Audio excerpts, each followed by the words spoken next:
आज के वीडियो में हम सार्वजनिक व्यय के सिद्धांत पढ़ेंगे। सबसे पहला हमारा सिद्धांत है लाभ का सिद्धांत।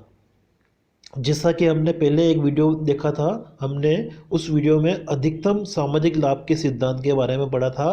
तो लाभ का जो सिद्धांत है उसी का पालन करता है।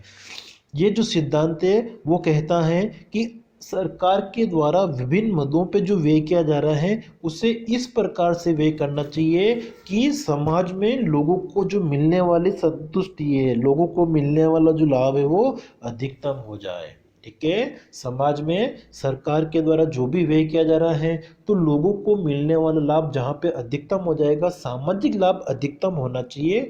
ये हमारा लाभ का सिद्धांत कहता है।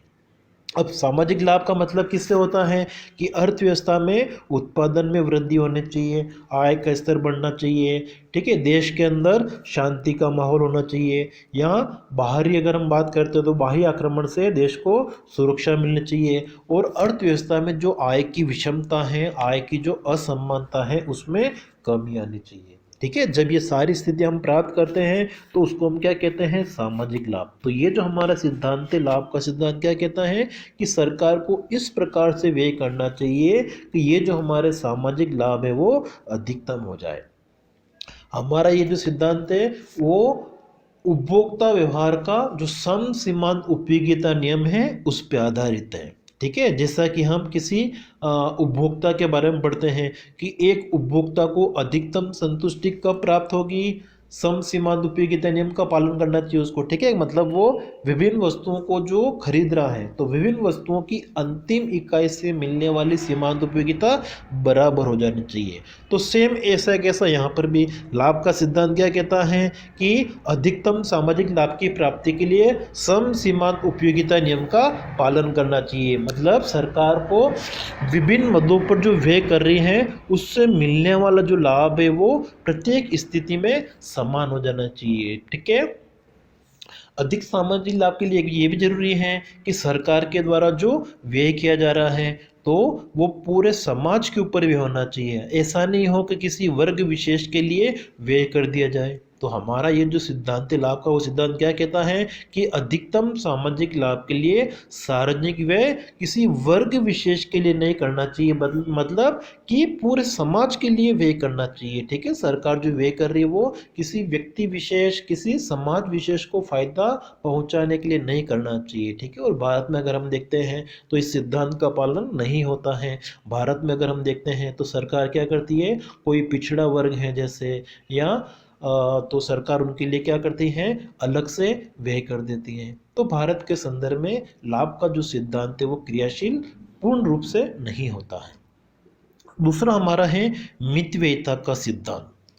मितव्ययिता का सिद्धांत कहता है कि सरकार के द्वारा विभिन्न मदों पर जो खर्चा किया जा रहा है वो मितव्यय होना चाहिए। मितव्यय का मतलब हो गया कि सरकार किसी प्रकार से फालतू व्यय नहीं कर रहे, अपव्यय नहीं कर रहे। ठीक है, मतलब सरकार के द्वारा विभिन्न मदों पर जो व्यय किया जा रहा है वो कम से कम व्यय हो, फालतू का जो व्यय होता है वो नहीं होना चाहिए, और अर्थव्यवस्था की जो उत्पादन क्षमता है उसमें वृद्धि होनी चाहिए। ऐसे व्यय को हम क्या कहेंगे, मितव्यय। तो भारत के संदर्भ में अगर हम देखते हैं तो सरकार का ये जो सिद्धांत है उसका भी पालन नहीं होता है।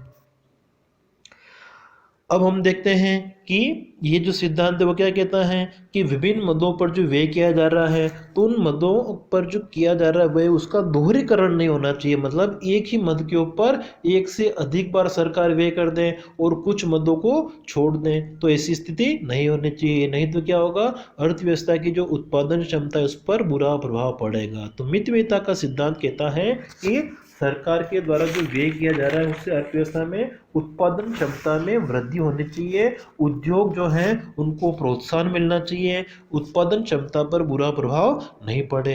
और लोगों के द्वारा अगर बचतें की जा रही हैं तो लोगों की जो बचत करने की इच्छा है उस पर प्रतिकूल प्रभाव नहीं पड़ना चाहिए। ठीक है, अगर लोग बचत नहीं करेंगे तो ये स्थिति भी अर्थव्यवस्था के लिए हानिकारक हो सकती है।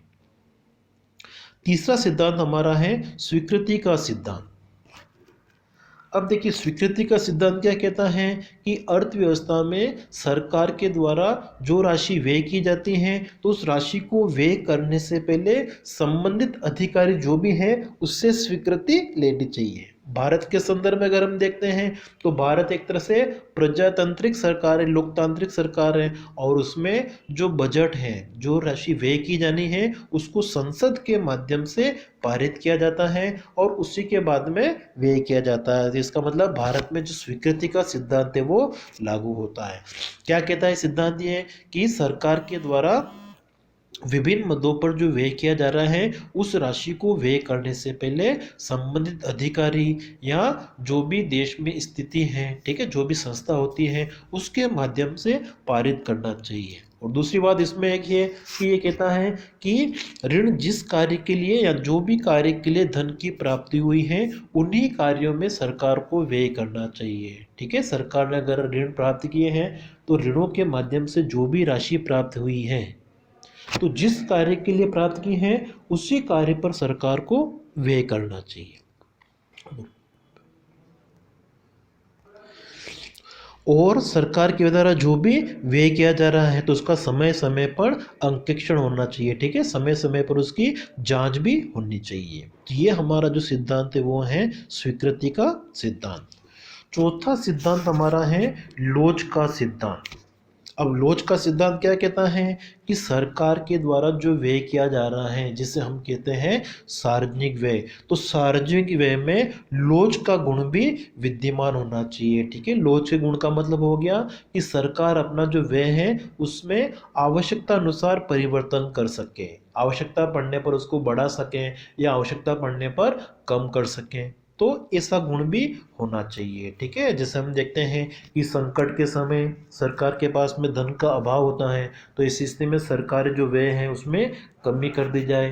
ठीक है, या सरकार का जो खजाना है अगर उसमें पैसे ज़्यादा हैं तो इस स्थिति में सरकार अपना व्यय बढ़ा दे। तो इस प्रकार का व्यय होना चाहिए कि सरकार आवश्यकता पड़ने पर व्यय को बढ़ा भी सकें या आवश्यकता पड़ने पर व्यय को घटा भी सकें। ठीक है, इसको हम कहते हैं लोच का सिद्धांत। नेक्स्ट हमारा है आय व्यय के संतुलन का सिद्धांत। ये हमारा जो सिद्धांत है वो क्या कहता है कि सरकार के द्वारा विभिन्न मदों पर जो राशि व्यय की जा रही है जिसे हम कहते हैं सार्वजनिक व्यय, और सार्वजनिक व्यय को पूरा करने के लिए सरकार के द्वारा करों एवं अन्य माध्यम से जो आय प्राप्त की जाती है तो आय और व्यय के बीच में संतुलन होना चाहिए। मतलब जो बजट है वो कैसा होना चाहिए? संतुलित बजट होना चाहिए। ठीक है, जिसमें सार्वजनिक व्यय की जो राशि है वो किसके बराबर होना चाहिए? सार्वजनिक आय की राशि के बराबर होनी चाहिए। ठीक है, सार्वजनिक आय और सार्वजनिक व्यय की जो राशि है अगर बराबर है तो उसको हम कहते हैं आय व्यय का संतुलन। तो ये जो सिद्धांत है वो कहता है कि सरकार के द्वारा जो व्यय किया जा रहा है वो आय और व्यय के संतुलन के सिद्धांत का पालन करना चाहिए। मतलब बजट किस प्रकार का होना चाहिए? संतुलित बजट होना चाहिए। बजट अधिक या घाटे का नहीं होना चाहिए। ठीक है, बजट अधिक का मतलब क्या हो गया? जिसमें सरकार की आय ज़्यादा होती है व्यय की तुलना में, और घाटे का बजट मतलब जब सरकार का व्यय सार्वजनिक व्यय ज़्यादा होता है सार्वजनिक आय की तुलना में। तो इस प्रकार के बजट नहीं होने चाहिए। कैसा होना चाहिए? जिसमें सार्वजनिक आय जितनी है अनुमानित उतना ही क्या होना चाहिए? व्यय। इसको हम कहते हैं संतुलित बजट। लेकिन भारत के संदर्भ में अगर हम देखते हैं तो इस नियम का भी पालन नहीं होता है, क्योंकि सामान्यतः अगर हम देखते हैं चाहे वो केंद्र सरकार का है चाहे वह राज्य सरकार का जो बजट होता है वो एक तरह से कैसा होता है? घाटे का बजट होता है, जिसमें सरकार अपना व्यय ज़्यादा कर देती है और उसकी प्राप्तियाँ क्या होती है? कम। तो इस स्थिति में सरकार का जो ऋण भार है वो निरंतर बढ़ता जा रहा है। तो भारत में इस सिद्धांत का पालन नहीं होता है। नेक्स्ट हमारा है समान वितरण का सिद्धांत। समान वितरण का जो सिद्धांत है वो कहता है कि अर्थव्यवस्था में सरकार के द्वारा जो राशि व्यय की जा रही है उस राशि को व्यय करने से समाज में जो असमानता की स्थिति है, समाज में जो धन की विषमता है वो समाप्त होनी चाहिए। ठीक है, जब सरकार व्यय करती है और इससे समाज में आय और धन की जो विषमता है उसमें कमी आती है, समाज में धन की जो समानता है अगर वो बढ़ती है तो ऐसा अच्छा बजट कहलाएगा। ठीक है, मतलब ऐसा जो व्यय किया जा रहा है वो सरकार के लिए तभी अच्छा माना जाएगा जब सरकार के द्वारा किए जाने वाले व्यय से अर्थव्यवस्था में आय और धन की जो विषमता है, असमानता है, उसमें कमी आनी चाहिए। ठीक है, तो सरकार को प्रयास करना चाहिए कि बजट के माध्यम से अर्थव्यवस्था में जो विषमता है उसमें कमी हो। तो भारत के संदर्भ में अगर हम देखते हैं तो सरकार अपने बजट के माध्यम से इस प्रकार का जो ये सिद्धांत है उसका पालन करने का प्रयास करती है। सरकार जो अमीर व्यक्ति हैं, ठीक है, उनके ऊपर टैक्स अधिक लगाती हैं और जो गरीब व्यक्ति हैं उनके ऊपर टैक्स कम लगाती है या उनके ऊपर व्यय कर देती है। तो इस सिद्धांत का पालन जो है वो होता है भारत के संदर्भ में। नेक्स्ट हमारा जो सिद्धांत है वो है निश्चितता का सिद्धांत। ठीक है, अब देखिए निश्चितता का जो सिद्धांत है वो क्या कहता है कि सरकार को अपना जो व्यय है, विभिन्न मुद्दों के लिए जो व्यय किया जा रहा है वो निश्चित होना चाहिए कि हाँ उसको शिक्षा के लिए 50 करोड़ रुपए व्यय करने हैं, चिकित्सा के लिए 10 करोड़ व्यय करने हैं। तो विभिन्न मदों और उन पर कितना कितना व्यय करना है और किस समय व्यय करना है ये सब निश्चित होने चाहिए। और ये जो व्यय किया जा रहा है वो सार्वजनिक जो भी अधिकारी होता है, व्यय करने वाला अधिकारी, ठीक है, या व्यय करने वाला जो भी विभाग है उसको उसकी जानकारी होनी चाहिए।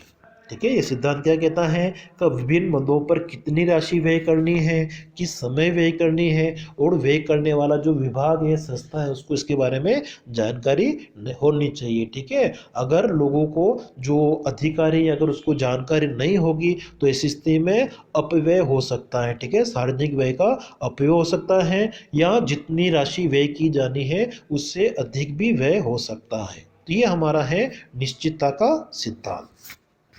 नेक्स्ट हमारा है समन्वय का सिद्धांत। तो समन्वय का जो सिद्धांत है वो क्या कहता है कि सरकार के द्वारा जो व्यय किया जा रहा है तो सरकार के जो विभिन्न विभाग हैं उन विभागों के बीच में समन्वय होना चाहिए। ठीक है, आपसी एक तरह से रिश्ते जो है वो अच्छे होने चाहिए। ठीक है, नहीं तो क्या होगा कि एक ही मद के ऊपर एक से अधिक बार भी व्यय हो सकता है।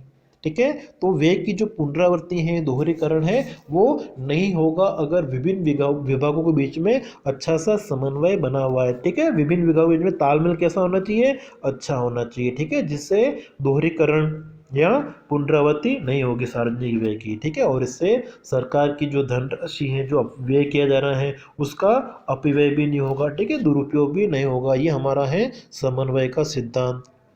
और अंतिम सिद्धांत हमारा है उत्पादकता का सिद्धांत। तो उत्पादकता का जो सिद्धांत है वो कहता है कि सार्वजनिक व्यय इस प्रकार से होना चाहिए कि अर्थव्यवस्था में उत्पादन क्षमता जो है वो बढ़नी चाहिए, उत्पादन का स्तर बढ़ना चाहिए। उत्पादन का स्तर बढ़ने से राष्ट्रीय आय का स्तर भी क्या होगा, बढ़ेगा। तो सरकार जो व्यय कर रही है उस व्यय से अर्थव्यवस्था में उत्पादकता में वृद्धि होना बहुत जरूरी है। ठीक है, उत्पादकता में वृद्धि होनी चाहिए। ठीक है, तो ये हमारे सार्वजनिक व्यय के कुछ सिद्धांत हैं।